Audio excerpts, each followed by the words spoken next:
Oh, Pearson gets into the 95 of Bolts. Here comes the caution. Flag is dropped here at Daytona, and away we go for the first time. Nicholas Morcel, Sean. Looks like most get through unscathed. Look at that, there's Reed Gibson. A big move at the inside line of Dom's, possibly a little bit of contact. Now, as we've got three wide action going through turns 1 and 2. And they're underway. Eric Hahn takes a nice jump. Wilson hasn't let him go very far. Go out here for Circuit Spa, Francorchamps. Alex Johnson's off to a brilliant start there. See just how oddly shaped this one is. We saw in the background Eric Hahn go for a bit of a swing, and he's gone and he's over. Smooth stuff. Cody Graham's the one-on-one up into second place.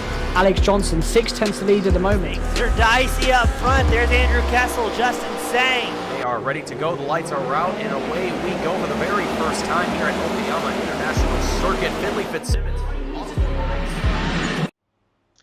Good evening and welcome everyone to tonight's event of the Kimball Cup Series, brought to you by the Old Bastards Racing League and your host Gareth McAllister up here in the booth with Team Goon Squad Broadcasting, bringing you the action in 1080p and 60 frames per second, provided by my Australian internet survives during the duration and brings you as much coverage as absolutely possible. We have Iron Spider already in the chat letting us know that long runs, tyre saving strategy and fuel strategy seem to be in play. This week they probably will be, and we've heard some drivers talking about that up in practice, and we will get to that in just a moment. But for now, we will mention that there looks like there's going to be about 135 laps here at Chicagoland Speedway tonight. So we are going to be getting ready to witness quite a good one as we get ready to bring ourselves into the qualifying portion of tonight's event. We'll be hitting speeds of around about 185 miles an hour, maybe a little bit more than that, as we get rocking and rolling here around this 1.5 mile banked circuit here at Chicagoland Speedway. Pit speed a very slow 45 miles an hour. It is a very hot pit coming off of turn number 4. And that is going to mean that it is going to be pretty dicey between some of these drivers trying to get down on pit road and other ones on different strategies going through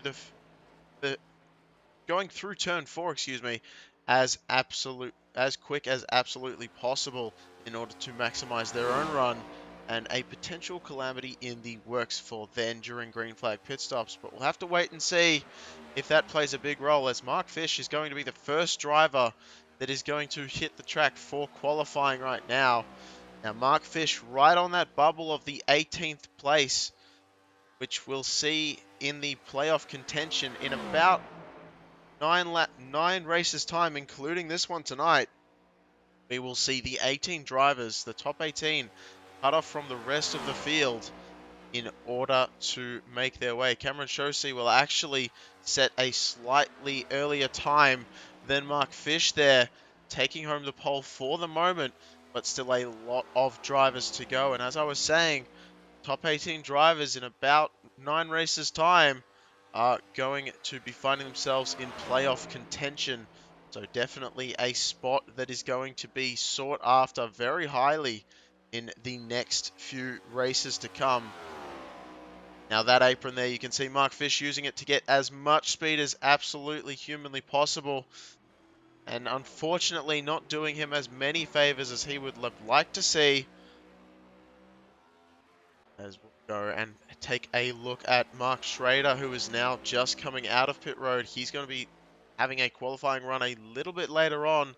And I should also like to say Happy Canada Day just passed to all our Canadian drivers, as well as any Canadian fans we have watching at home. And also a little bit early, but happy 4th of July to all of our American drivers and American viewers watching at home as well. I hope you've had a great weekend wherever you're from in the world and are simply enjoying even if there aren't any festivities, maybe just sitting at home having a bit old Barbie. Maybe you will enjoy yourself there, but we're going to continue to watch right now as Mark Schrader is just about to set his first lap. We do have 2 laps of qualifying now, as I was going to allude to just earlier with Mark Fish. Coming down onto that apron, we have heard in the drivers' meeting just before joining you in the broadcaster's booth that there's actually going to be a bit of a ruling on that apron. You can use it to qualify, that is absolutely fine, but supposedly there is no tolerance for some drivers using that low side line, or that apron I should say, through the tri-oval. I shouldn't really say tri-oval, but through the start-finish line to make any sort of passes or reduce the absolute lap limit, as we saw Mark Schrader there doing a pretty good job to get himself into the top 10 for the moment. And we'll see just how that continues as Jonathan Green is trying to set his way through the absolute star-studded pack we have here tonight. Only about 17 drivers. Yes, that's right. I was right on the money there. I was looking at 16 and it just popped up as McDaniel was just about to set a lap. As we get 17 drivers now, 20 on the board. Still a fair few that haven't actually set any times. We're looking at quite a big grid here tonight once again. The Old Bastards Racing League always bringing us some big grids. A lot of friendly names and a lot of friendly faces. So we are very much looking forward to that, as we're going to take a look at Tom Ogle sporting a very different paint scheme here tonight in that number 11 machine. Usually we're seeing Tom Ogle in a nice bright pink and yellow car. Deciding a bit of a different scheme is worth of note right now. And he has just finished making his way around the track, managing to get a third, no higher, as qualifying has just about and has done, it has wrapped up for the moment.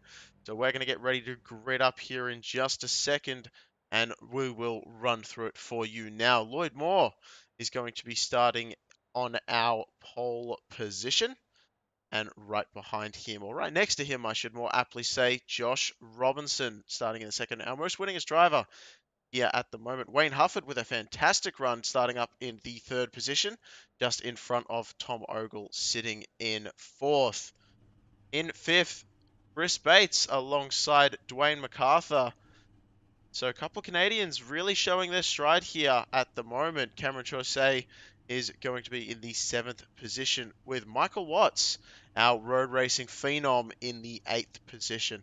Patrick Martindale and Troy Baker starting on your 5th row, right next to each other side by side there, as Jeff Lydon and Dustin Martinson are going to be rounding out our top 6 rows. We cycle that on back to the 7th row. Brian Lindsay and Alan Wanamaker looking like they've got some good pace underneath their machines. Jonathan Green and Mark Schrader doing a great job getting into our 7th row.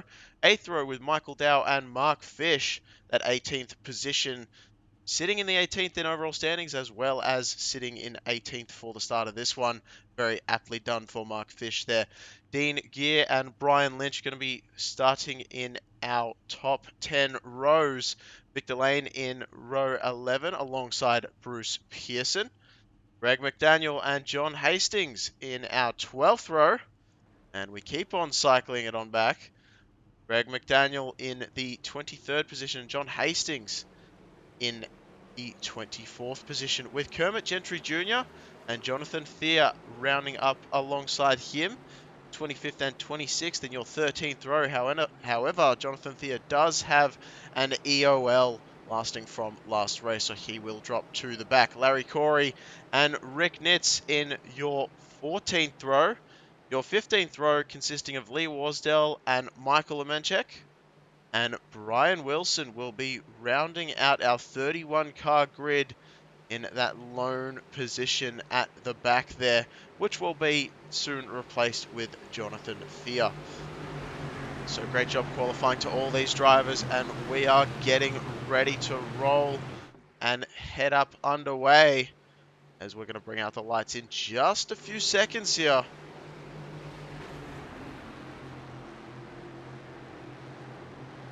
Fuel window about 50 to 60 laps. Should be bouncing off rev limiters pretty highly, sticking to that old top 5th gear as we make our way around the circuit. Tyre wear definitely going to be a big factor, and we are going green with Lloyd Moore and Josh Robinson leading us away into turn 1. Lloyd Moore getting a nice jump, checking up that high side line just a little bit. You can see there as the field comes through, and it looks like Josh Robinson is a little bit wide, but he's going to be able to hold it there just in front of Ogle behind, as Wayne Hufford looks to make a move and work his way up into the top 2 spots. And Hufford and Robinson side by side. Hufford is going to take that position away. So Hufford into the 2nd spot here now. We've got some people in the chat cheering on Pac-Man CT, bringing on the support for Team VLS.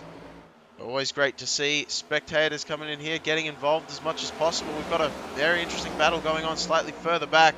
Patrick Martindale going to be heavily involved in that absolute cluster of vehicles just in front with Dustin Martinson and Troy Baker, as well as Jonathan Green and Jeff Lydon fighting it out just behind as well. Green has actually found a nice gap there. He is coming up through the ranks quite quickly. Right on the back bumper of Martindale. Had to check up just a little bit there, though. And a potential battle for the lead as Lloyd Moore and Wayne Hufford find themselves side by side. Hufford trying to take this one away early. And that 75 machine does not look like it has any quit whatsoever. Wayne Hufford will lead, taking that lead lap away after 4 laps of this one. Wayne Hufford not wasting any time at all, using that middle groove there to really maximize corner entry and exit speed all at once. Lloyd Moore stuck on the bottom for the moment. It looks like a little bit of movement just behind as Wayne MacArthur was looking to go around Chris Bates or underneath, as a yellow flag has come out. And we're being shown it is for Jeff Lydon and Alan Wanamaker. Oh, the 2 machines just getting involved. One thing of note that we haven't talked about yet today is that banked curve. So what I should stress by that is it is a continuously operating corner here at Chicagoland. It's not a straight back stretch. And that is really reason for that accident occurring at all, as it looks like the Piggly Wiggly machine just getting absolutely sent by Wanamaker. Thankfully, both drivers knowing to lock themselves down. We'll go back and look at that once again. Yeah, 2 drivers just looking for the same people of real estate. I believe Jeff Lydon just thought he had a little bit more room to play with on that high side. But as I said, it's an ever-turning backstretch. It doesn't actually become a full straightaway. And that is the reason I believe we saw that one not quite as high in the banking as he would have liked to be. Is Alan Wanamaker. So a little bit involved in that one, but that's okay. We get rid of jitters very early on, as per usual. Here at the Old Bastards Racing League, we're used to seeing some long green flag runs when these drivers really get dialed in and feel comfortable with the machines that they have underneath them. And we're going to be seeing that, I'm sure, once again as we line them back up for yet another start. It's going to be Wayne Hufford and Lloyd Moore will be on your starting row, with Josh Robinson and Tom Ogle your second row. Wayne MacArthur and Chris Bates will be in the third row as we get ready to start this one once again.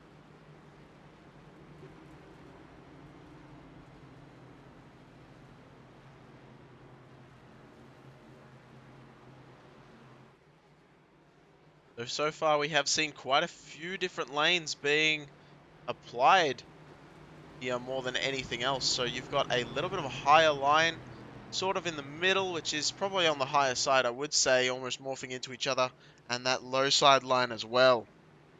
Low side line doesn't seem to have as much drive off the corner as they would like for the moment. So Wayne Hufford was really ripping it on that high side, and we're gonna have to see if that stays the way that it just was.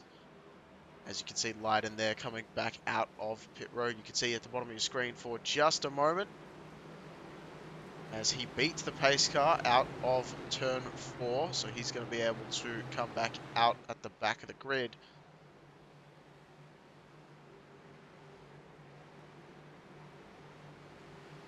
Once again, thank you very much for joining us in the spectator area. Whether you message and show your support, or whether you show your support just by being here, just turning up and watching the action on Team Goon Squad with these old bastards, that is absolutely phenomenal to see. Thank you very, very much to all our friends and fans and supporters. We could not do it without you.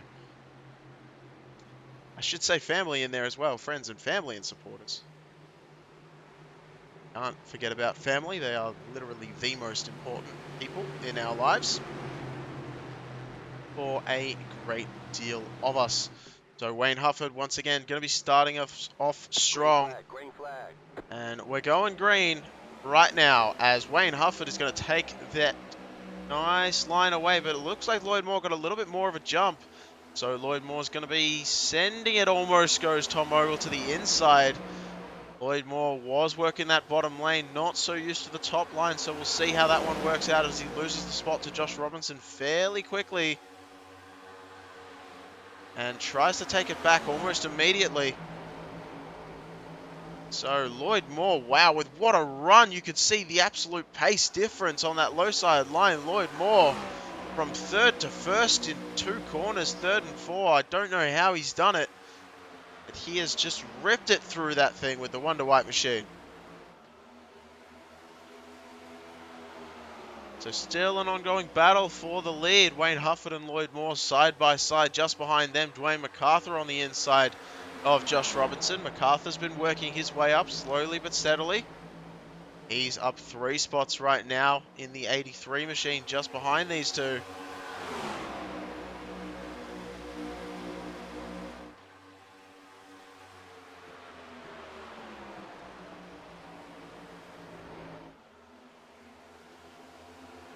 So Moore closes off Wayne Hufford there on that high side. Cuts back in front. The 83 machine of Dwayne MacArthur is sitting pretty. Goes to the inside. Tries an attempt to move. He's going to have a lot more corner speed. You can see there. Just seems to rip it around nicely. That inside line takes the spot away. Hufford is not going to give it to him quite so easily, as Hufford is still really there on that high side line. Going to have to give it away though. Coming into turn 1. And out of turn 2, we're gone single file through a majority of the field. Tom Ogle now looking to make the pass on teammate and fellow rival Josh Robinson. Robinson, one of those drivers we talk about every week, seems to find himself up the top. Our most winning driver this season.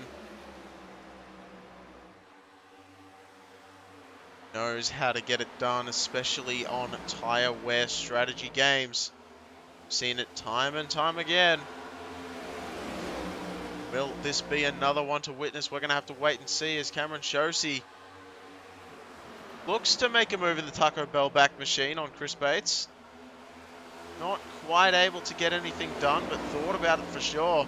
As Brian Lindsay and Greg McDaniel go side by side just behind. McDaniel going to take that spot away, I believe, for the 10th place position. And doing a great job on that high side. Looks like it might get Troy Baker in this one as well. And that move was absolutely perfect from Greg McDaniel in the number 1 machine.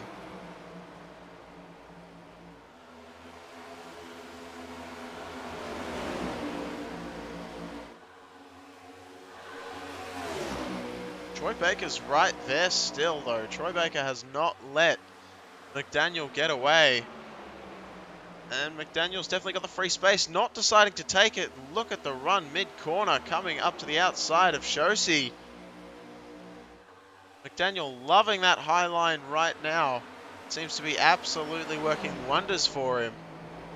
as he continues to make his way through the field. Currently is your top progressor, I should say biggest mover in this field so far. Up 14 spots, fighting for the top, fighting to be 15 up.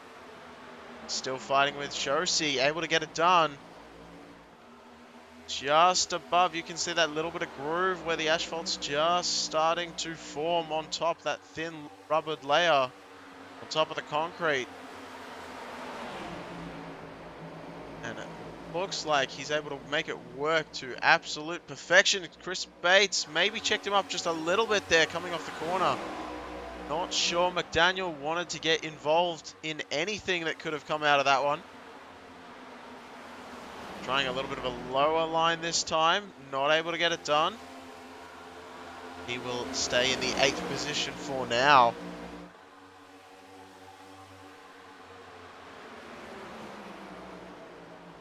Some of these drivers on an absolute tear, not too far behind. Jonathan Thier as well, side by side. With Green just below. Thier and Lynch also just behind as well. Brian Lynch, that is.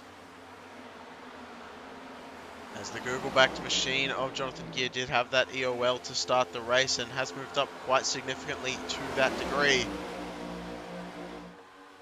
As he's currently sitting in the 12th place position and making that 116 machine do a great job.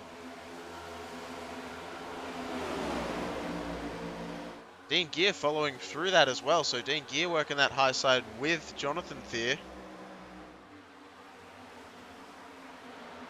Patrick Martindale also in a side-by-side battle. A lot of multi-groove racing we're seeing so far. As just in front of him, the battle is actually heating up between Brian Lynch and Lee Warsdell. Lee Warsdell in the black number 99 machine just on the high side there.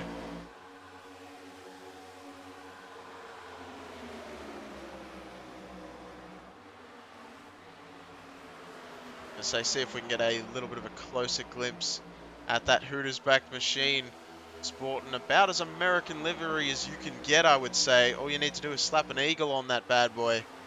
Or is that an eagle on the front? I know that's a Hooters logo. I was going to say, if you could see that there, that would have been absolutely about as American as you can get. Lloyd Moore up at the front now. Going to be side by side with Josh Robinson. Now these two are not fighting for the lead. I should stress that I did say up front, I apologize, towards the front of the field is what I meant to say, as Josh Robinson does take that spot, but that is only for the 4th position, as the top 3 have separated themselves a little bit from the rest of the field. And it makes you wonder, especially with Josh Robinson just back here, how much tire saving are the first place positions actually going to be saving.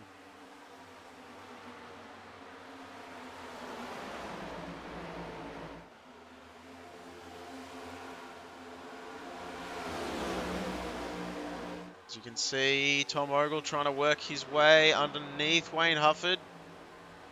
As Hufford and MacArthur lead this one, but Hufford is going to have to yield the position to Ogle as Ogle comes back up the track and absolutely rips the air off that nose of Wayne Hufford's machine. So Hufford's going to have to give that 2nd place spot to Tom Ogle. Cycling back to the 12th place spot, and you can see just how crazy it is on track right now.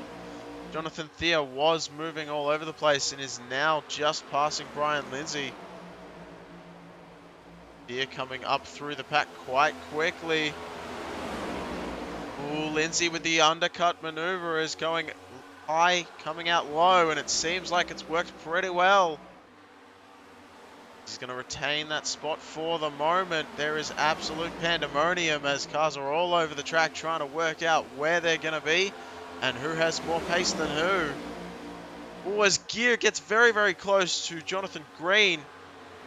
That was very interesting for just a moment. Thankfully, no contact occurred. So a little bit of aero playing its part in how these cars react to one another.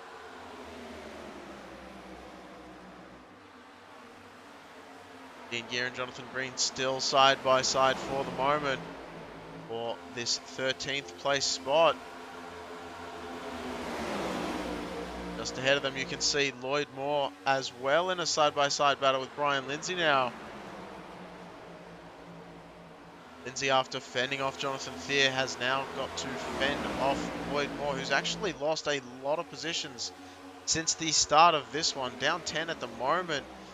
I hate to do you like that, Lloyd Moore, but something must not be going too right for that Wonder White machine, as he has fallen back quite quickly at this point in the race. Wasn't involved in an incident or anything like that, so just something to keep an eye on. Maybe in max preservation mode for those tyres. Have to absolutely wait and see, as it will be a few pit stops before the end of this one. I believe it should be 2 pit stops to be able to make it all the way to the end as an absolute bare minimum. Not a single driver came in under that pit stop. I believe we did have actually John Hastings and Mark Fish currently sitting in the 21st and 23rd positions that did come down during that yellow flag very, very early on, as there's a little bit of almost contact there between Lloyd Moore and and Brian Lynch, getting very, very close to each other. That's about as close as you can get before you see the sparks fly. Dean Gear is looking to the outside of Jonathan Thier, who is himself looking to the outside of Lloyd Moore. Not quite a 3-wide maneuver, I believe. Dean Gear backed out of it just a little bit in order to not get anything too chaotic appearing. As we go back up front, or further up towards the field, because Josh Robinson and Greg McDaniel are having a close, tight-knit battle for the 4th position. And they have been fighting like this for a couple of laps now. Greg McDaniel did take it away from Josh Robinson, and Robinson looking to take it all the way back. Now, Greg McDaniel up 18 positions, did not have the qualifying run that he wanted, but he is absolutely shredded through the field to be able to make his way all the way up into the, well, now 5th place, as he has lost that spot to Josh Robinson. Which does beg into question, has he burnt them off too early, or will he be saved by the bell of another caution before he gets swallowed up by the rest of the field? Only time will tell, as it looks like Jonathan Thier is still involved in a battle with Dean Gear. These two have been right side by side each other, or just behind and just in front of each other the entire race at the moment. 99 machine Lee Warsdale looking on.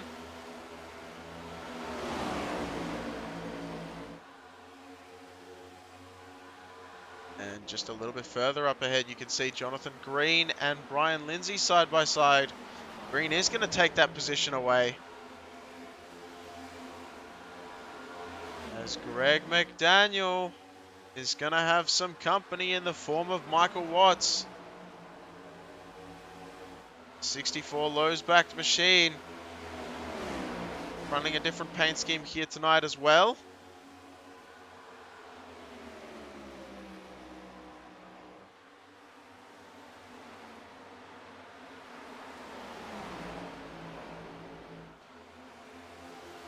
Now going to be side by side for the moment. Absolutely ripping it around this track.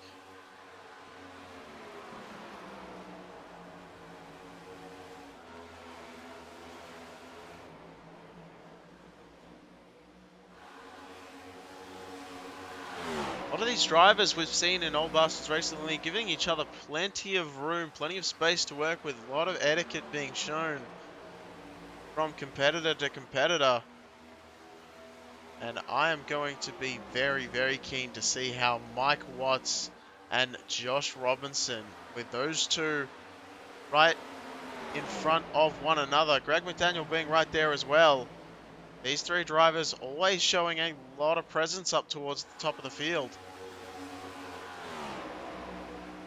We actually do have an onboard camera, which we shall bring up for you, provided for us by Mr. Michael Watts, appreciating him. So we're onboard the nose cam of Mike Watts right now, sitting in the 5th position.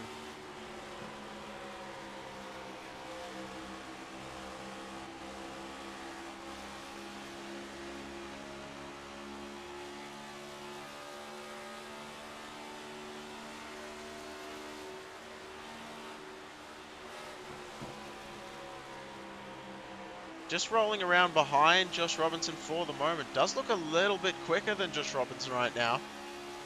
Interesting to see if he can close that gap.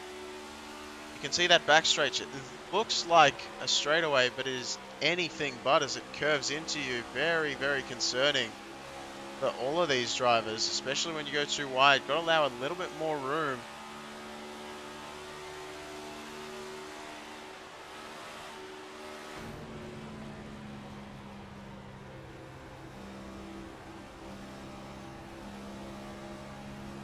As you can see, all the bells and whistles on the inside of the car there, showing that he's in 5th gear and absolute on the ragged edge of the rev limiter. Getting all the way up close to 9,000 RPM on the backstretch. Mike Watts absolutely going ham here tonight. 38 laps in, still got a plenty long race to go.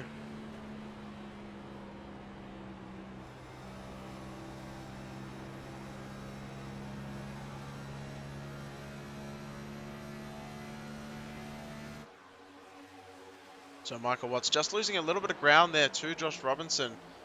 Interestingly enough, Robinson a lot lower than Michael Watts heading into a lot of the corners. But we're going to jump a little bit further back because the battle's shaping up once again. Cameron Shosey is going to find himself right next to Brian Lindsay and was battling with Chris Bates just for a second there. Bates able to get a run as he gets the pull from Jonathan Green just in front.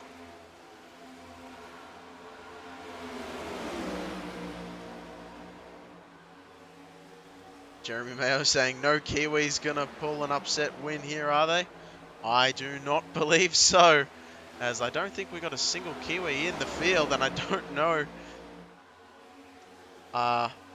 Yeah, look, I mean, I can talk about Kiwis all day, but gonna leave that one to how it is, as Cameron Shosey and Brian Lynch gonna have a little bit of a battle there. It looks like Shosey is going to be able to stay in front of Brian Lynch for the moment. You can see Lloyd Moore hanging back there in the 13th position, now making it 12th as he tries to battle that out with Lynch, and he's going to take that spot away. Lloyd Moore trying to recover from falling back so early on in the field. I can pan the camera back up into the top 6. Greg McDaniel, I think, maybe finding himself starting to fade a little bit as he hits the outside wall. Thankfully, a lot of room being allowed by Troy Baker there. So Baker doing a great job of allowing that room if such an eventuality occurred. And right then, that's exactly what we saw. So now McDaniel has made the positions, but he's burnt up the tires doing so. The question has got to be, just how long can he stay out there? Remember, our fuel window is about 50 to 60 laps.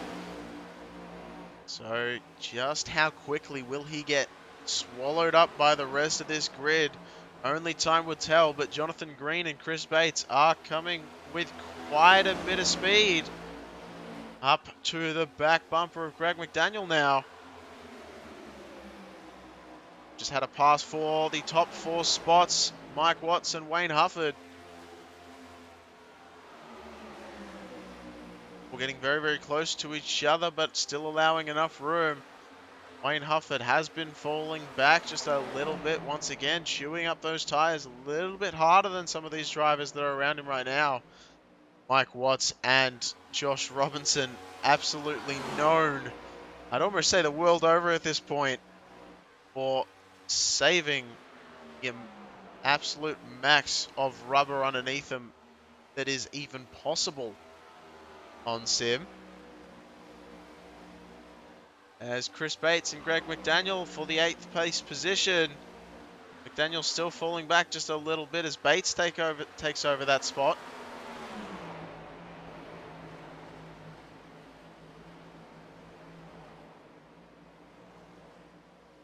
And there it is. So Greg McDaniel going to be the very first machine to come down pit road. Absolutely messes it up.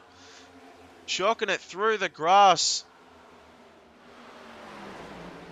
Not sure if that's going to be a bit of a penalty or not. I'm not sure he actually made it through the commitment cone right there. We're going to have to see what the officials' decree on that one is.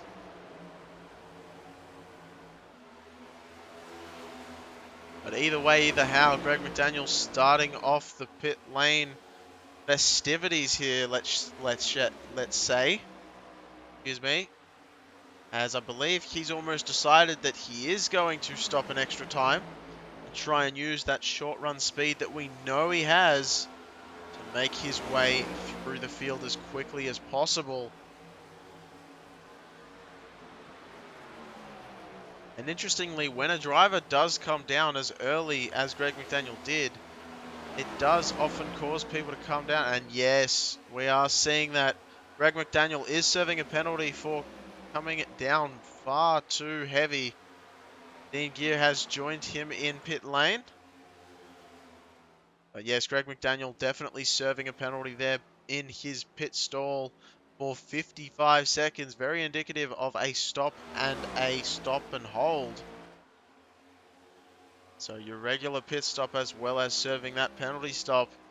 And that is absolutely gut-wrenching for Greg McDaniel, who was doing such a great job and moved up so many positions early on in this race. So once again, the hot pit off of turn 4.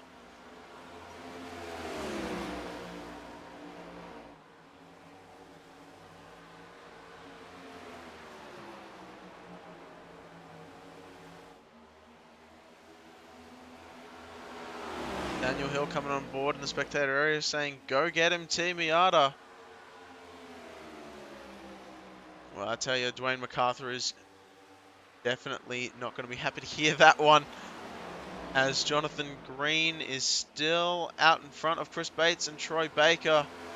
Troy Baker looking like he has fallen back a little bit. That tyre wear really starting to rear its ugly head. As Jonathan Green, very impressed with how he's been doing so far. The 98 machine up 9 positions. Troy Baker's come down pit road. About as perfect as a time as I can imagine Troy Baker coming down pit road. Right as his tyres, you could see, just starting to lose their edge. Deciding to come down pit road just before lap 50.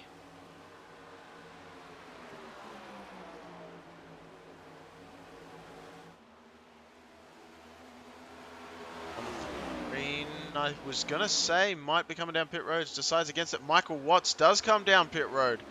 Now that is a very interesting move. Michael Watts, one of those drivers that's very strong on a long run, deciding to pit a little bit earlier than others. Very, very interesting pit strategy coming into play right now, as he was in the 4th position as well. So we'll have to see if that forces the leaders to come down, and there we go. Wayne MacArthur, Tom Ogle, Wayne Hufford all coming down from the top, from within the top 5. Josh Robinson, the lone driver left to stay out there and continue chalking off those laps.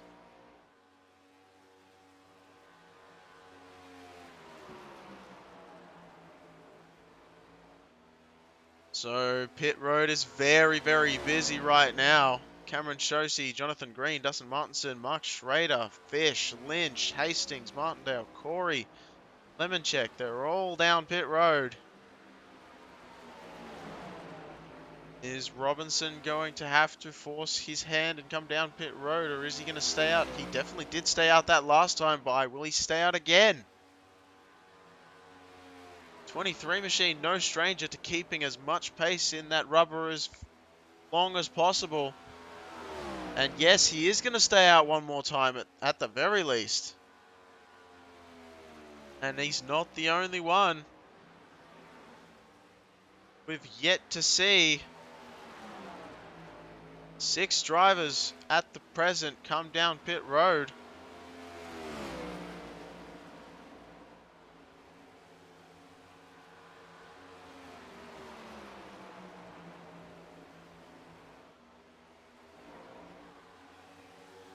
Brian Lindsay now sitting in the 4th place position. We were just seeing, catching up a little bit to Lloyd Moore.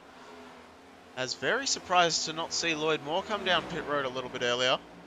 As we were expecting he may have wanted to just take a deep breath, come down, get some fresh rubber underneath him, and get it going once again. Decides against it for the moment.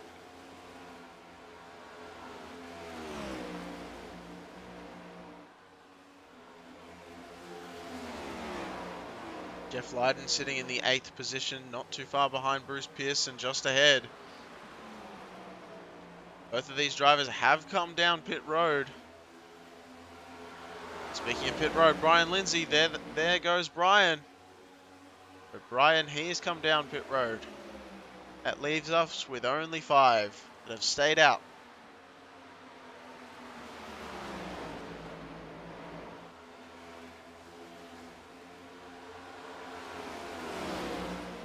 Josh Robinson, there we have it. The leader is coming down pit road, so Josh Robinson is going to relinquish the lead. Chris Bates follows him down. Lloyd Moore, amazingly, still deciding to stay out, takes over the top spot.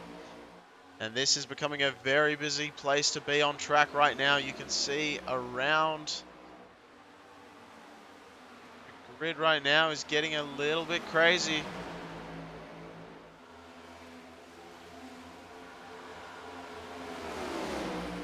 Going to be Baker trying to unlap himself from behind the 39 machine of Jeff Lydon, who is in the 5th place position. And we check back with Lloyd Moore. He's going to have a whole lot of company from a whole lot of drivers. There goes Wayne Hufford and Mike Watts taking their rightful place on the lead lap back. The old-fashioned way, driving around.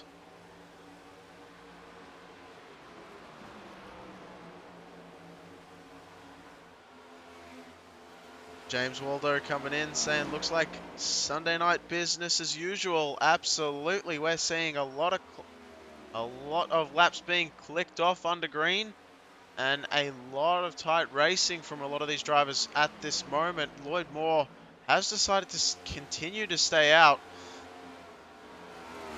Amazingly, Lee Warsdale right now registered as being up 27 positions and has already made his pit stop as well.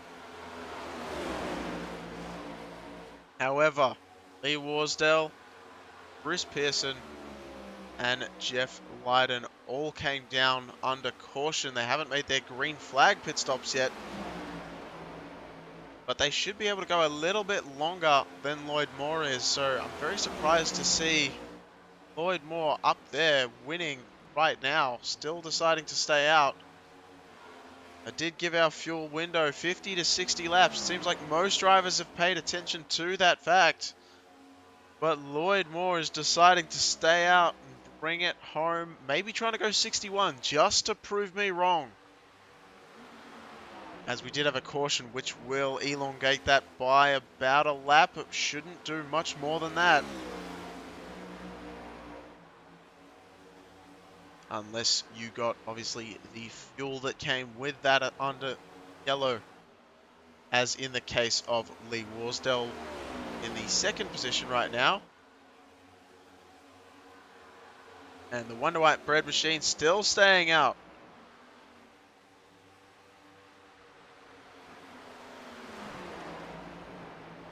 Not sure committing to this long green flag run strategy is the right way to go. He's going to find himself, Lloyd Moore that is, falling very far back in the standings by the time he does come in and make that stop.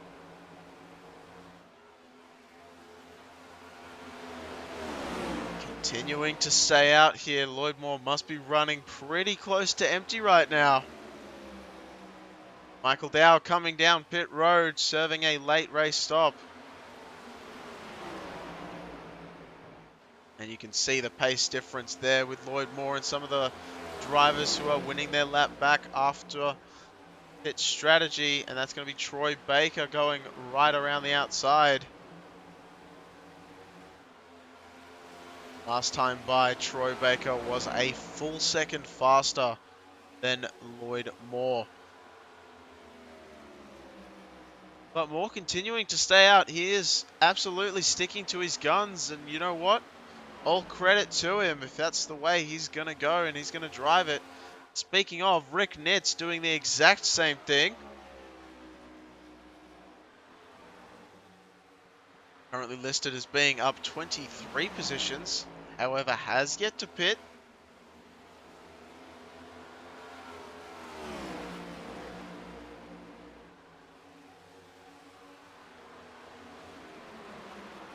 I would say it's very interesting to note. I think this is the first grid I've ever seen which seems to be quite heavily dominated with Chevrolets. Usually you see the Fords a little bit more popular than the Chevys out here at the OBRL Kimball Cup Series, but it seems like Chevrolets are going to be king in terms of the numbers game. As Lee Warsdale has come down into pit road, so has Jeff Lydon. Both of them did come down pit road underneath the caution earlier on. So Lloyd Moore, Bruce Pearson, Rick Nitz, the only drivers that have stayed out so far. Rick Nitz just coming down pit road. He's going to relinquish that 4th place position there.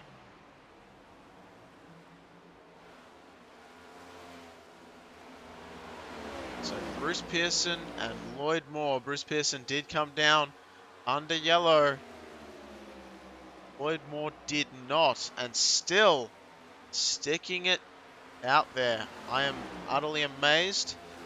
Wayne MacArthur is going to be the first vehicle that has already made his pit stop, just now passing the line. You can see they're heading into 1. And if we go back a little ways, Lloyd Moore just heading into 4 now. So about a half a lap, the difference between the two drivers.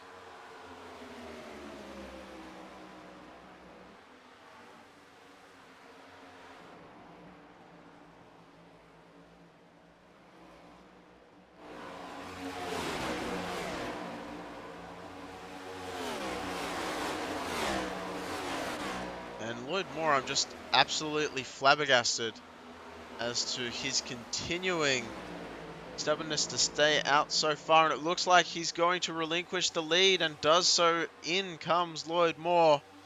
It had to happen eventually. Better late than never, as Bruce Pearson is going to stay out though and continue to struggle on. Wants to get credit for a lap led, does Bruce Pearson. And he is going to get exactly that as he makes his way around the track. Pit stops spreading out the field a little bit. We go back to the battle for 14th position right now. John Hastings in the 32 machine. Actually looking at Brian Lynch in 12th, just in front, but does have company from Mark Fish right behind. Cameron Chosey not too far in front of these two either. Bruce Pearson just comes down and relinquishes that lead. So Dwayne MacArthur finally gets the lead back to him. After pitting on lap 50, it's taken almost 20 laps, but he's finally been gifted back the lead in this race. Tired machine, John Hastings, very avid on the All Bastards Racing League, I would say, forum at this point, their Discord channel. One of those drivers very much involved, liking to get a lot of acknowledgement for the great jobs that he's been doing. I just have to say that I've got to show him on camera a little bit more, that tied back machine. At 32. John Hastings doing a great job right now. Still trying to catch up to the back of Brian Lynch sitting in the 11th place spot. That is Rick Nitz on that high side line, who did come down very, very late to serve his pit stop.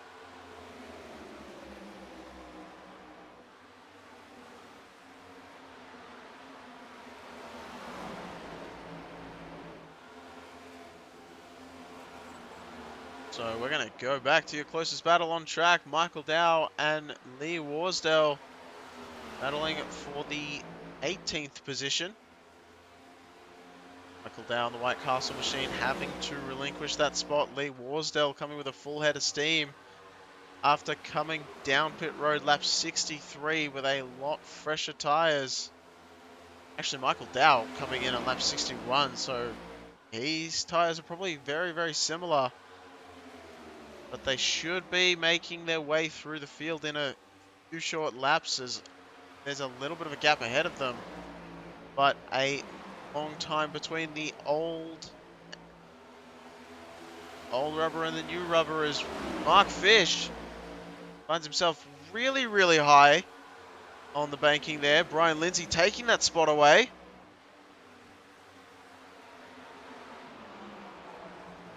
A little bit more battles going on just ahead of them. Dean Gear, John Hastings side by side.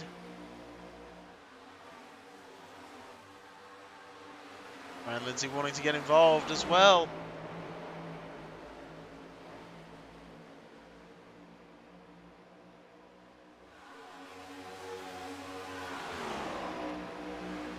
Brian Lindsay and Brian Lynch, two very different drivers, two very different driving styles. With the same first name, and they seem to find each other around, obviously, well, spelled differently. But they do seem to find each other on track every single week. We're often calling battles between the two of them.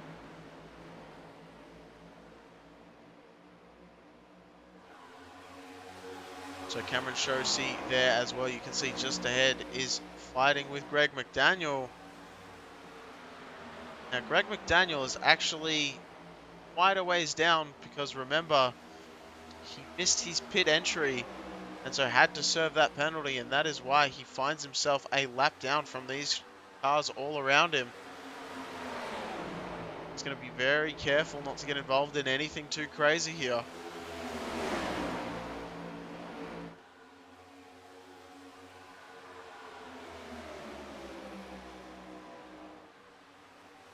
Cycled back up towards the front. It looked like Tom Ogle had some company from Josh Robinson for a moment. And Josh Robinson is going to be there.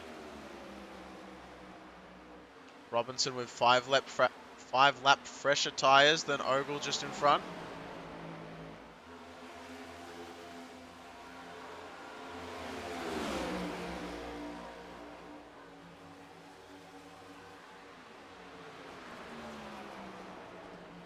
And interestingly, these three drivers absolutely separated themselves massively from Mike Watts, sitting in the 4th position, as he is about 6 seconds behind the top 3 right now. That being said, Dwayne MacArthur is also a full couple of seconds ahead of Josh Robinson, now sitting in 2nd place as well.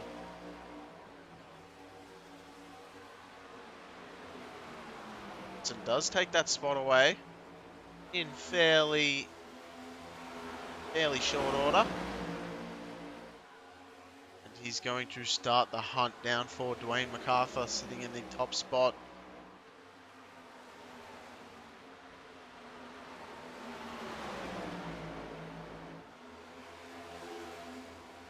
Alan Wanamaker is down pit road for a stay right now. We're getting reports that he went off track and came back on track, so potential issue for Wanamaker. He is coming back out after looking like a scheduled time frame though. So nothing too severe done, if any damage at all, cycle it on back to the closest battle on track right now. Brian Lindsay and Brian Lynch. As I was just mentioning, these two find each other very close together so often. And once again, they are going to be battling it out, this time for the top 10th spot.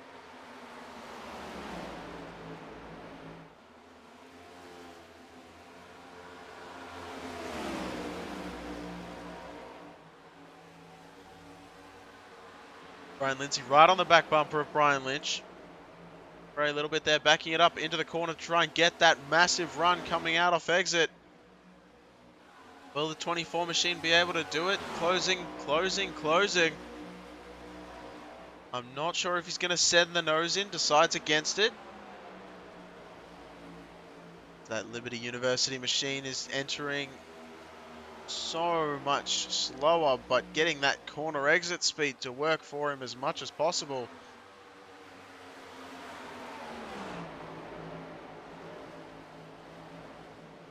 Just see how low that 24 machine is getting.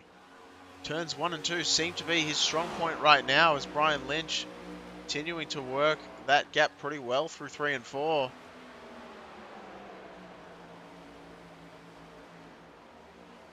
He's quite a lot higher off of that apron than Brian Lindsay. And not quite getting the run that he's been looking for. And Brian Lindsay very, very close for the moment. Victor Lane just made a move on Mark Fish. A little bit further back. Going to be for the 14th position here. Oh, Victor Lane has a little bit of a bubble heading out of turn 4. Mark Fish going to try and take advantage. Doesn't look he's going to be able to. So Victor Lane able to take that spot away. Currently sitting in the 14th position. Up 7 spots from where he started.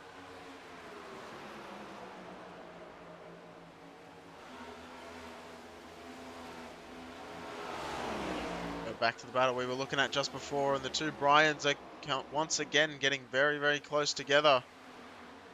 Brian Lynch and Brian Lindsay battling for that 10th place spot. Lindsay wasting no time, going as high as possible to get the run as much as he can. Side by side now, heading into 3. And look at Brian Lindsay just making that outside lane work perfectly. Just getting a massive run, cutting down and making that pass over Brian Lynch there in the 9 machine.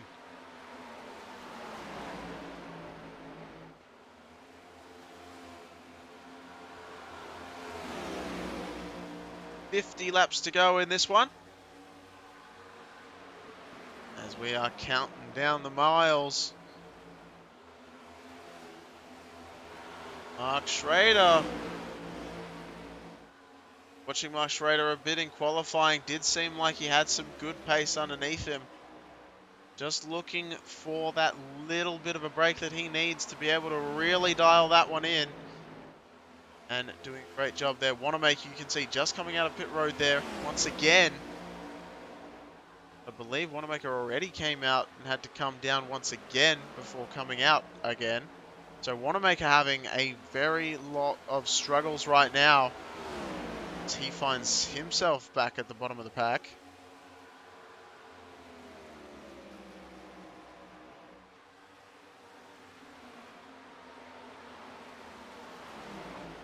So here's the Kimball Cup Series as it stands right now at Chicagoland Speedway. Wayne MacArthur with a comfortable 1.4 second lead over Josh Robinson, who is slowly but surely flicking that time down, as we will keep close attention on the left side of your screen. You'll be able to see that time delta between MacArthur and Robinson closing slowly but surely. Tom Ogle about another second back from Josh Robinson. And then a fairly decent gap to Michael Watts, sitting in the 4th position, with Wayne Hufford rounding out the top 5. Currently we are watching Jonathan Green and Chris Bates, who are sitting in 6th and 7th right now. This is your second closest battle on track. Your closest battle, as we pan to it, Jeff Lydon just making his way around the outside of the Wonder White machine from Lloyd Moore. Piggly Wiggly had a little bit of an issue with Alan Wanamaker very early on in this race. Able to get it dialed back and working his way through the field as he now is going on the offensive against Michael Lemonchek.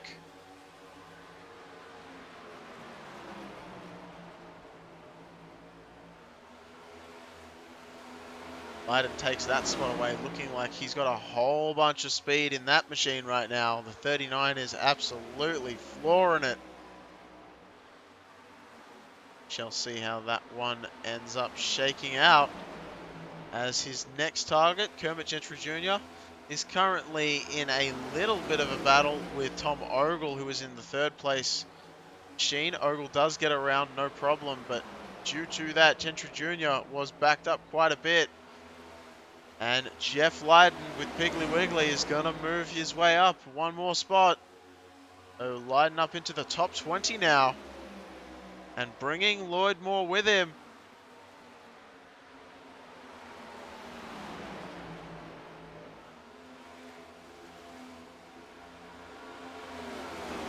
As you can see, as we said, we'll keep a close eye on it.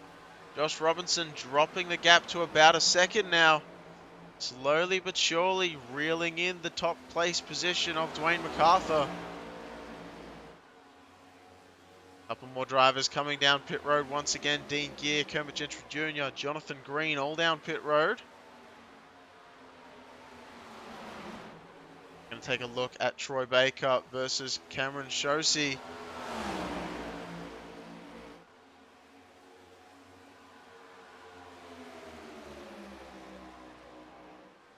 Foul Ace coming in the spectator area, also giving support to VLS. Team VLS having a lot of support here tonight, as well as quite often we see a lot of VLS support, as Josh Robinson has come down pit road. So that's a very interesting call, going from being one of the longest lasting cars out to one of the shortest. We're going to see, that's about as interesting a strategy call as I can even fathom in my brain. As Josh Robinson, will have to see how far Robinson falls down the pack before making it back out. And Dwayne MacArthur, yes, following suit straight away.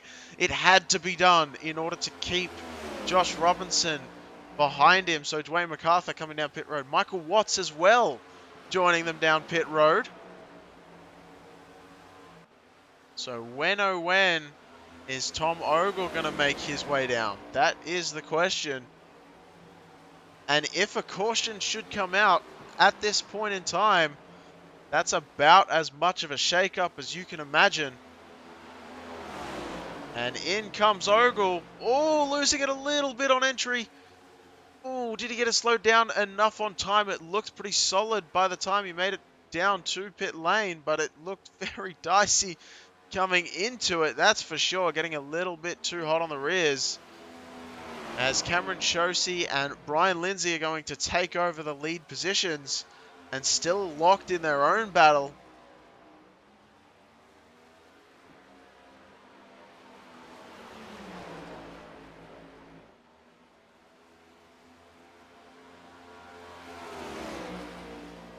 So we've just been told and made aware of Josh Robinson has actually passed Dwayne MacArthur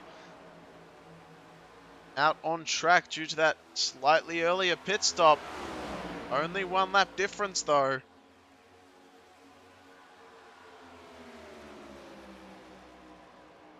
Josh Robinson in the meantime setting the fastest lap on track as well with 30.84. Most other drivers only able to set 31s right now. Right now 32s, 31s being their best at this track. In this race, Brian Lindsay and Shosey still having a... Oh, I believe that Shosey was coming down pit road. Brian Lindsay was not ready for it. Little bit of contact there between the two drivers. Absolutely... Oh, I'm almost lost for words. That was very, very lucky not to have that be an incident.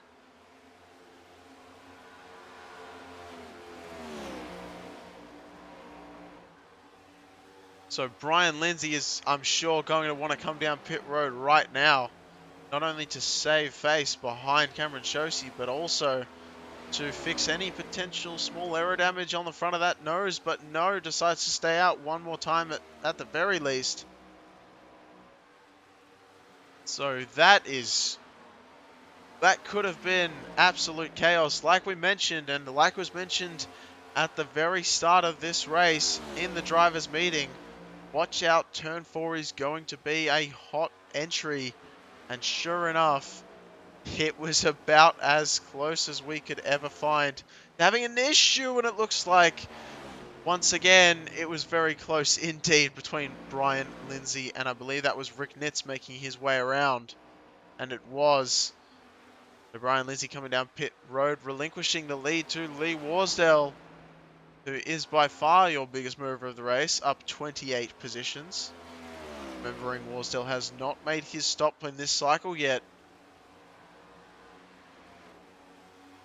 And there is your leader, Lee Warsdale, not too far behind Rick Nitz. On track. Rick Nitz, speaking of, does come down pit road, as well as Bruce Pearson and Brian Lindsay.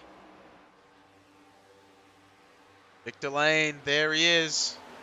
The fans want him, and the fans got him. Sitting in the second place position right now. Troy Baker with fresh tyres.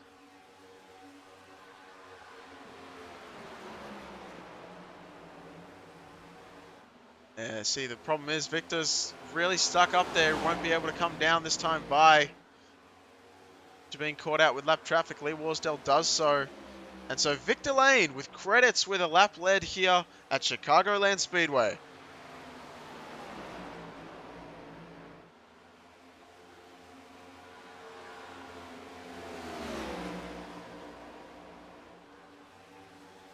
And that credit is short-lived, as straight away you can see within less than a lap, Josh Robinson taking that spot away. And Victor is going to make his way down pit road nicely and calmly, not locking up the tyres or abusing them too much on pit entry. Going to get that one and done. So Josh Robinson taking over the lead. Pan the camera back to Dwayne MacArthur and Lloyd Moore fighting it out for second place position. Dwayne MacArthur is going to take that spot away though, as MacArthur is left to ponder just how he lost the lead to Josh Robinson. Coming down pit road only one lap later, but that making a whole heap of difference out on track. And these drivers should be able to make the distance all the way if they need to on fuel at this point.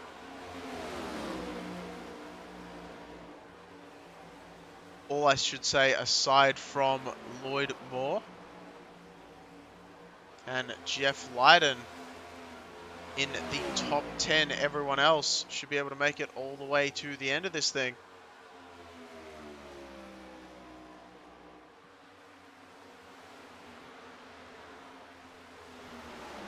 Victor Lane having a very extended stay down pit road.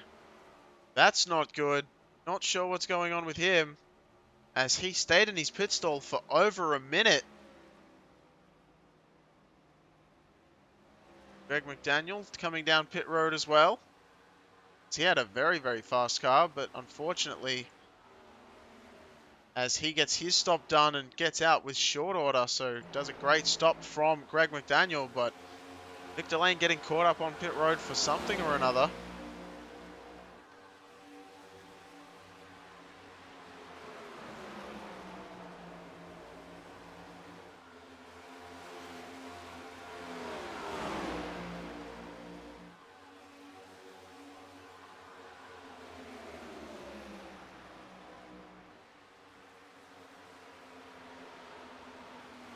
So Josh Robinson doing what Josh Robinson does best, and that is just clicking off laps and extending the gap to the drivers around him. And it looks like MacArthur is trying desperately to close that gap, But it's not really closing, it's not really opening either. It's staying pretty level at about 4.5 seconds.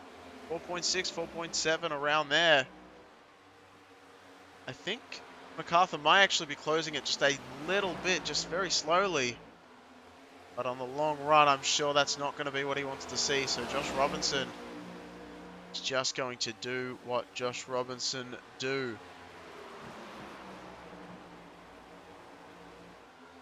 So Jeff Lydon and Lloyd Moore, still two of the drivers in the top 5 that need to come down pit road. They will not be able to make it to the end.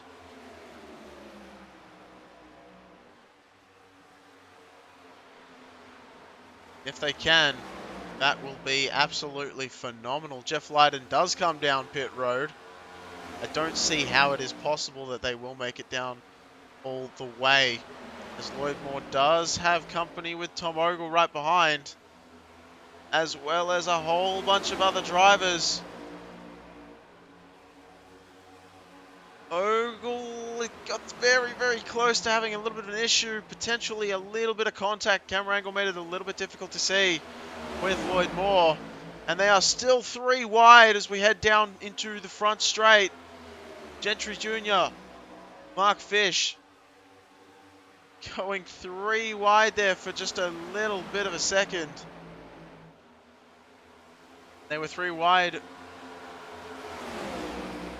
with, I believe, that was... Oh, man. I know, I've seen the wipe castle machine so many times. It was Michael Dow, that's correct. I got it.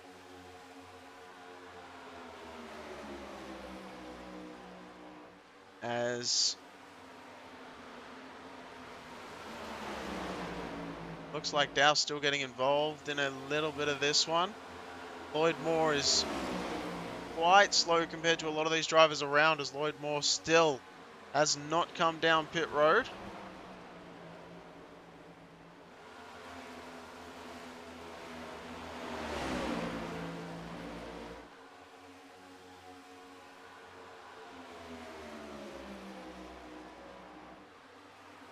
Oh, almost contact there with Lloyd Moore and Michael Dow. Getting very, very close to each other. That's not what you want to see. As those two drivers are going to have to sort themselves out. And here comes Mike Watts. Make room for the Watt machine.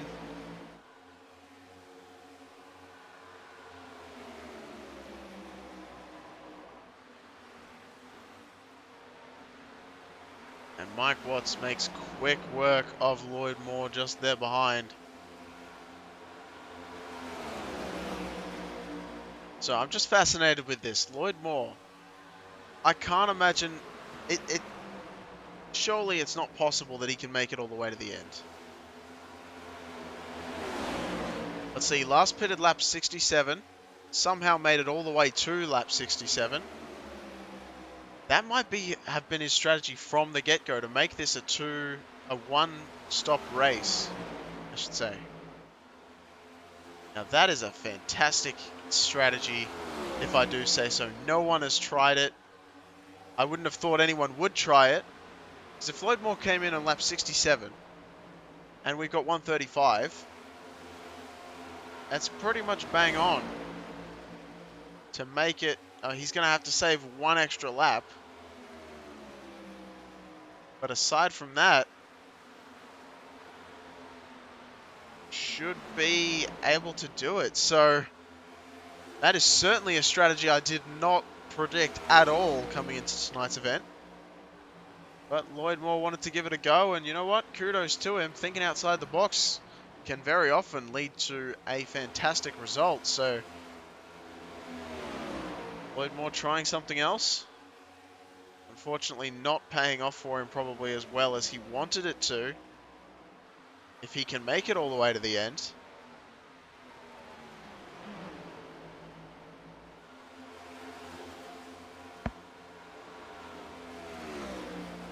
And you can see the lap time difference is about a second slower than all the cars around him, including Chris Bates currently sitting in 7th. That is on the charge at the moment.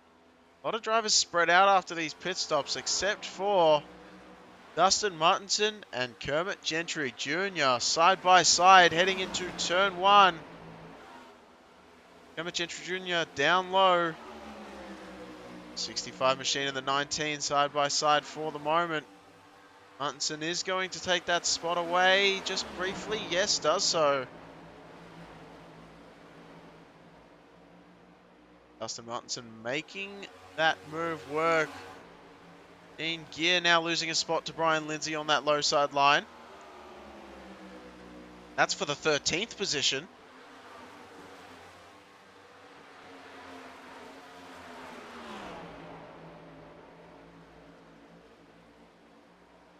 And what do we have here? Mark Schrader and Troy Baker.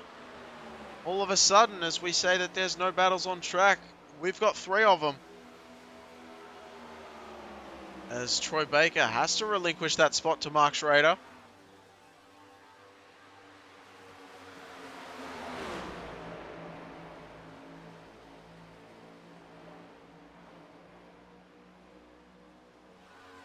Now I've just noticed, as I've been looking through the grid, and I have noticed a little while ago, but I have to allude to it at some point.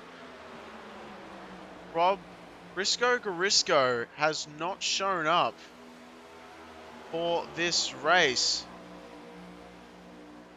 Now the reason why that interests me so much is because Garisco is currently sitting in the 19th position, which is 1 outside the playoff cut line. Granted, the playoff cut is going to be in another 8 races time after this race here at Chicagoland is concluded. But he was only sitting about 11 points behind Fish, so Mark Fish is going to be very happy to see that he's going to be able to make a little bit more of a gap between himself and any potential driver wanting to make an impact on that 18th place position to make their way into the playoffs.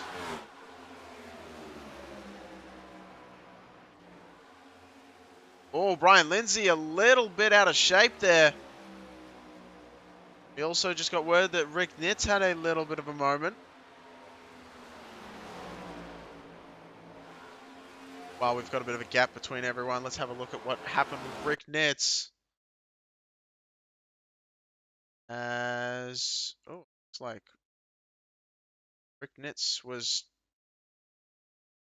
given the classic iRacing treatment and not loaded in at all. But definitely still out on track, don't you worry about that. This wasn't loaded up by our replay software, interestingly enough. As this is still the closest battle on track right now. You can see right behind one another Brian Lynch and Brian Lindsay.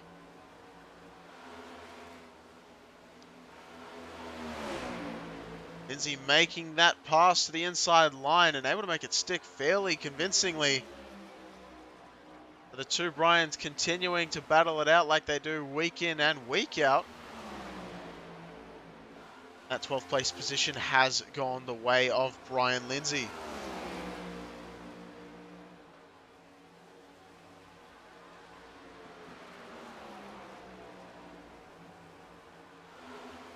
Now, another interesting thing with the playoff points from what I have noticed is we got Foul Ace saying, go Dustin. Having a look at Dustin Martinson, there he is. Currently sitting in his 17th place, about five positions down from where he started this one. But still having a pretty good race here tonight. The 17th position.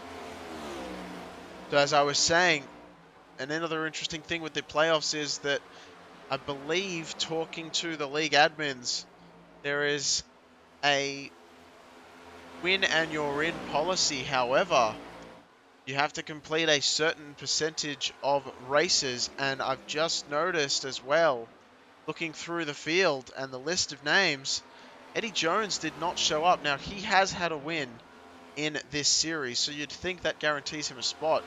But I've been having a look and crunching the numbers, and I believe if I'm correct, I could be wrong, I've made a mistake before, but if I am correct, Eddie Jones has to make every single race from next race onward till the playoffs in order to make that percentage cut to be able to get into the playoffs on a guarantee. So that is once again another interesting factor about these playoff conditions that we've got ahead of us in the next 8 races as to what the situation goes, and we'll keep you updated every single race as to what is going on in regards to that.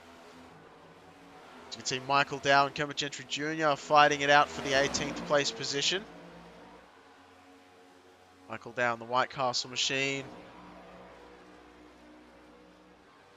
Trying very hard to catch up to that 65 of Kermit Gentry Jr. The Skullback car seems very quick in a lot of these circuits that we have gone to, and seems to really like and adapt to that high side line. Now, another thing to point out is that we've been green flag for, well, essentially since the start of this race for about 100 and... I don't actually have that information with me, so off my head I'm going to say that it's been about 130 laps. If we've got 135, by the time we get back to the finish line, if we go green the whole way, I hope I didn't just moz everyone, but if we go green the rest of the way, it will be about 130 lap run under green, which is absolutely phenomenal. Now, keeping in mind that there is a 7x incident limit here at the Old Bastards Racing League Kimball Cup Series, and I don't think we've had a single driver hit that limit yet, which is amazing to see. Just shows you how clean this one is, and it's not as if we've been short on action. There's been plenty of it throughout the race. A lot of side-by-side racing, 3 wides at different points, and a little bit of bumps and grinds as well. But avoiding every major incident has been the key to success all season long, and continues to be that way as we've got 4 laps to go. See the gap there. Robinson has been keeping MacArthur at bay.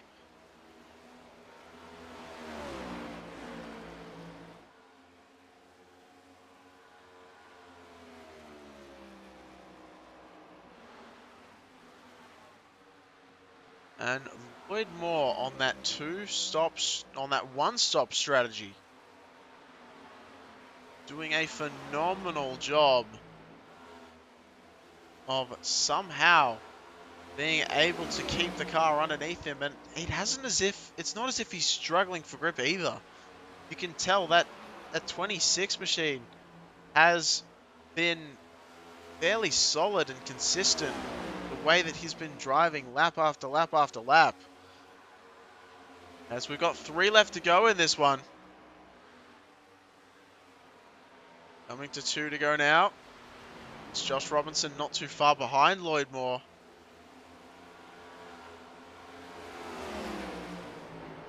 And there is Josh Robinson as we check in with the leader of the race. I wonder if he's going to put Mark Schrader down 1 lap before he makes it to the end. He's already lapped most of the field.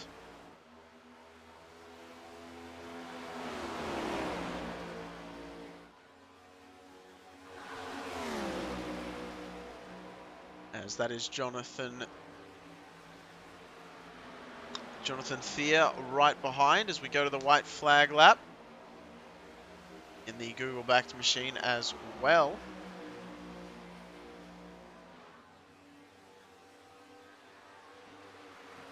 And he's coming into 3, coming out of 4. Put your hands together. Josh Robinson doing what Josh Robinson does best on the long green flag runs, making it work.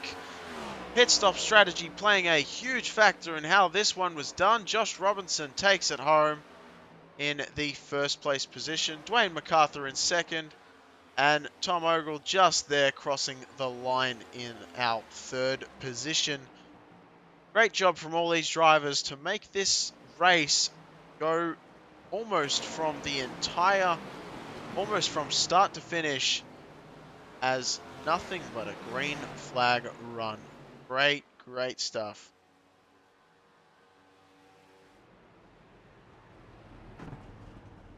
We will pull up our results for you.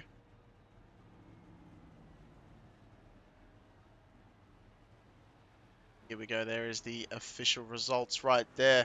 Josh Robinson leading the way from making that pit stop, forcing Dwayne MacArthur to pit a little bit earlier, making that decision to come down earlier than necessary. The undercut paying off dividends. Josh Robinson making that work. Dwayne MacArthur in the second place spot. We're going to have to talk to him about just how that strategy played out in the favor of Robinson. And Tom Ogle working his way into the third position with Michael Watts in fourth and Wayne Hufford rounding out the top five. We will go through the results quite quickly as we let you take a look and see where your favorite driver may have finished up in this one as we prepare for our race interviews after this race is won and done.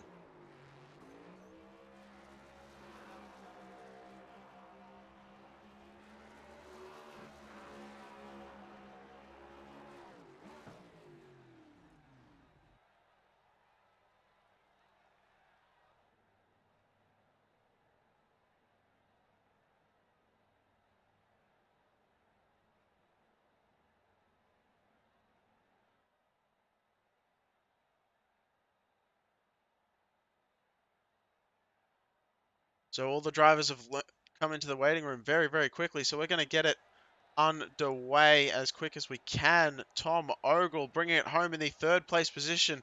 Tom, how are you feeling? How are you going? I'm okay. Just okay. Yeah, I hate the overcut. I don't like the 1.5s. Well, I tell you what, Tom, it seemed like this race wasn't going exactly how you planned it, but you still had a lot of speed. I mean, I know you said you don't like the undercuts, but I mean, what was going through your head actually? Because you did stay out a lot longer than some of those drivers around you. Well, I wanted to stay out. I I thought I was racing Dwayne, but then Josh did the overcut and passed me, so then I knew that I was racing Dwayne. So I kind of pitted right after him, but I could not get off a pit road as good as they could. For some reason, I was spinning tires and just holding on to it, getting off a pit road. I got in okay and everything was fine, but just for some reason, I could not leave pit road in a efficient way, I guess. Well, I mean, And I think that's the difference. if you think that's the difference, like Tom, we've talked to you quite a few different times, and whether this race fell into your wheelhouse or not, it still seemed like you've got the pace to really be in contention for a win almost every single week. I mean, how do you do it? Oh, just I've been to these tracks so much, and after you do it a while, you learn to manage your tires pretty well. Just it's hard to win in this league, and you have to be like have a perfect race. Like you got to nail your pit stops. And if you don't nail your pit stop, you spend the whole time making up that time. So it's hard to make up that time on the track. So then you burn up your tires, it puts you behind. So then everything snowballs, and next thing you know, you're like 12 seconds back after 2 pit stops. Well, it it did seem that was the way that it went, unfortunately for you, Tom. And Yes. I must admit I couldn't figure out how that kind of happened to you either, because these pit Well, stops, man. Josh took 2 tires. Josh took 2 tires on the stop. The last stop, so he got a big lead on Dwayne and I both, but Dwayne did kill me off the pit road. Oh man, that's what I missed because yeah, okay. I missed that he took 2 tires because I was wondering how he got such a huge jump, and I didn't Yeah, look at we my. figured you were like, what? How did he get in and out of the pits that good? Dwayne was racking his brain too, I think. Yeah, That was crazy. Gonna have to talk to the both of them about that. But before we let you go, Tom, it's been an absolute pleasure talking to you. Who would you like to give a shout out to for this third place finish here at Chicagoland tonight? The guys that sponsor the league, guys that put on the league, that all the admins that put in just a ton of work to keep this going. Uh, wish all the Canadians a happy Canada Day. Did you notice my Canada Day paint scheme today? I did notice that you were running a very different livery, and I didn't. I see that it says Canada Day now. Unfortunately, it's a little bit small on broadcast at the odd occasion, so a I'm bit hard sure to see. But now it's that we're silly, zoomed in more, we can see it. but yeah, it was Canada Day, so I ran a special scheme. You can never have a bad day on Canada Day or Canada Day weekend, you know. But yeah, thanks to everybody. Thanks to you for broadcasting. No worries, Tom. Always a pleasure, and I'm sure we'll see you up Yep. here in the booth next week. Have a good one. Yep. You too. Thank you. All right, that was Tom Ogle bringing it home in the third place position. Next up, Dwayne MacArthur sitting in second position. How was that from your perspective? And did you have any idea Josh Robinson was going to take two tires and absolutely just blow past you in pit lane? No, I didn't even. I spent about 25 laps trying to figure out how he beat me by so much off pit road. I completely surprised me, completely snookered me, and completely pissed me off. Yeah, it completely surprised us up here in the booth as well because we weren't ready for it at all. Actually, I didn't. I must admit it was kind of a fault of my own that I didn't quite look at it enough to know that he took two tires until Tom just told me. But you definitely had a top running car all race long, and I have a couple of things to ask you. One of them being Greg McDaniel was pushing you for quite a bit there as well towards the early part of the race until he had that pit road speeding penalty. Were you worried that that penalty may come your way at some point? A penalty? Yeah, No, like the hot pit off of turn 4 is what I'm alluding to. no, I'm a little bit on the cautious. I'd say I probably only push it about 90, 90% on pit stops. The juice isn't worth the squeeze. I leave a little bit. I leave a little bit on entry, and I leave a little bit on entry into my box for sure over probably the field. I get after it coming out. I probably get a little back, but I probably net out about, probably in the back half of the field for pit speed. But that's because the penalties far outweigh, 0.3 or 0.4 here or there. So. Oh, absolutely. And now, so we'll go from that one and we'll go back to the whole Josh Robinson situation. I'm not sure if you want to talk about it or not, but definitely something we have to talk about. You had the pace for him, and all of a sudden he decided to undercut you on that second pit stop, which I believe is why you came down the lap after to try and follow him through there. Well, actually, I'll be honest. I planned to come the lap he did, but because he wasn't catching me, I decided I was just going to stay out until he did, or at least I was going to hedge it. I'd originally planned to come down 94 and take 95 in the pits. And then I thought, well, I'm doing so well, and it doesn't really seem like anybody had anything for me on the long run. I thought, I'll take another lap or two or come one lap after him, and that's fine. I can handle it. And then, so I saw him come down. I was already ready for my pit stop, had my brake bias changed already and everything. And I came down and came out, and I actually thought he got a penalty because I didn't see him. I expected to, kind of come out right behind him or something. And he was 6 seconds ahead of me, and not gonna lie, it really rattled me. I couldn't figure it out. I've never seen two tires work on a 1.5 yet in this league. So that came out of nowhere. Pretty disappointed. I felt like drove my ass off and I had the car to beat, and just didn't execute. Yeah, well, Dwayne, I mean, we will let you go on that slightly somber note, but anyone you'd like to shout out, friends, family, sponsors? I mean, second place, I know it's not what you wanted to see, but certainly nothing to sneeze at. Oh, don't get me wrong. Second place in this league's a big deal. This is one of my better tracks, and it would have been nice to get one, but second place in this league. These guys are fantastic race car drivers. So overall, I'm happy. Kind of the dog days of the season. We're about 9 weeks from playoffs, so little victories here and there. But I want to say thanks to all of our sponsors, Kimball, Victory Lane Sports, Aologs, Buck Kicker, Admin Box. Of course, big shout out to Team Goon Squad, all the admins that run the league, and most importantly, all the guys that come out and race every week. Make this a great place, a great community, a great group of guys, not just on Sunday nights. You know, we run Monday nights and Wednesday nights and Thursday nights in the ARCA and the truck and the Xfinity, and soon to come the 87 Legends. So, you know, we have 125 members here, and they're great guys, and they're all great racers. So shout out to everybody, and, you know, good job, Josh. I mean, good job, Josh, and everybody else. And, you know, we'll see you next week, wherever we are. All right, sounds good, Dwayne. This community keeps getting bigger and keeps getting better, so I'm very much looking forward to see how it changes, whether I'm a part of it or not in the future. So, Dwayne, keep up the good work, and we'll see you next week. Hopefully, you never know. Hey, just so there's no mystery, you're a part of this community for as long as you like, my friend. Oh, And thank you very thanks a much. lot. We will. You're a big part of it. So I'll let you go. I'll let you interview Mr. Josh Sneaky Robinson, and we'll go from there. All See you, right. buddy. See you later, Dwayne. So that was Dwayne MacArthur coming home in the second position, letting us know how he feels about how everything went down. Josh Robinson up in first. Josh Sneaky Robinson, as has been called by his competitor. What are your thoughts on that one? Two tires stop. What's going on? You reckon that could work? And did it pay off? I mean, obviously it paid off, whether you wanted it to or whether you thought it was going to or not. Hey Gareth, yeah, that was a big gamble, and typically two tires will not pay off, but made the judgment call because the car was really tight tonight, and I just thought I was pretty confident with a 10-lap run that two tires were going to be pretty solid, but I had no idea after we were going 40 laps there, but they held on.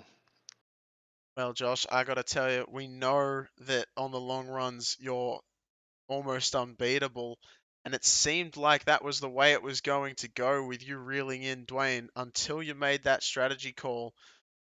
I know you said it was because you were tight, but did you actually think that, did you think that was even going to work? Or was it just like, I'll give it a go and see what happens kind of a deal?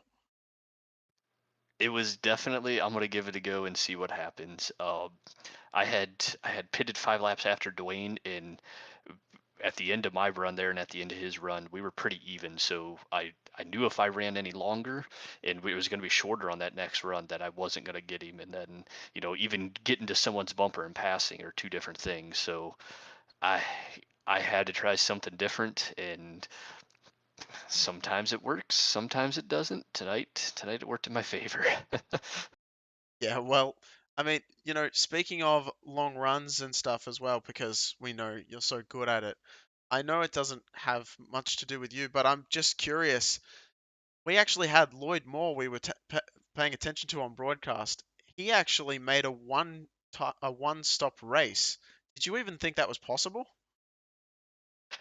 I was definitely considering that early when we got that caution. I think we went green about lap 8, and so you needed to do about 65 laps, and then you could come out and run another 60 laps. And I was about a lap and a half, 2 laps short, so I didn't think I could save that time. We were really cranking the RPMs tonight, so if Lloyd, he did tell us after the race that he made it. That's a good job on his end to save that fuel.